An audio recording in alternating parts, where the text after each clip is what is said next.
Shalom, mes bien-aimés sœurs et frères. Je voudrais vous faire part d'un songe que j'ai eu aujourd'hui en date du 19 mai 2020 concernant une situation en Afrique du Sud.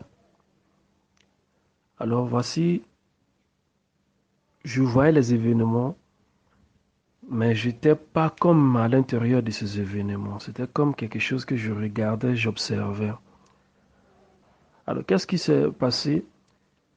J'ai vu le chef ou bien encore le président sud-africain. Pourquoi j'ai su que c'est le président sud-africain? C'est grâce à son nom, parce que j'ai entendu à la fin de ce songe Ramaphosa. Et même comme je me suis levé de ce songe, je cherchais, mais qui est le président africain qui s'appelle Ramaphosa? C'est à peine ce matin-là que j'ai fait un peu de recherche, j'ai vu que c'est plutôt le président sud-africain. Donc dans ce songe, j'ai vu le président sud-africain prendre un petit enfant et le tuer. Donc il a pris un petit enfant, il a brisé un petit enfant. C'était un bébé qui venait de naître. Il l'a brisé en petits morceaux, puis l'a jeté.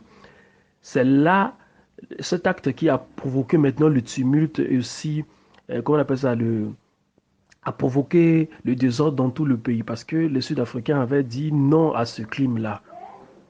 Non à ce crime. Ça a provoqué vraiment du tumulte, du désordre partout dans le pays. Et il fallait que ce président soit, comment on appelle ça, déposé du pouvoir. Parce que je l'ai vu plus tard être déposé, puis jeté en prison par la population.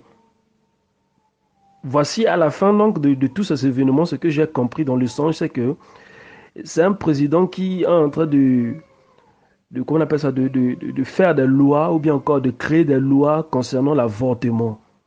Concernant l'avortement. Et donc, ces lois vont tourner contre lui plus tard. Parce que, comment on appelle, la population se soulèvera contre cette loi sur l'avortement. Donc, il est là que pour l'avortement, tandis que c'est pour son départ comme ça qu'il est en train de préparer. Voilà le songe que j'ai eu concernant l'Afrique du Sud et son président, que j'ai voulu vous faire part. Shalom.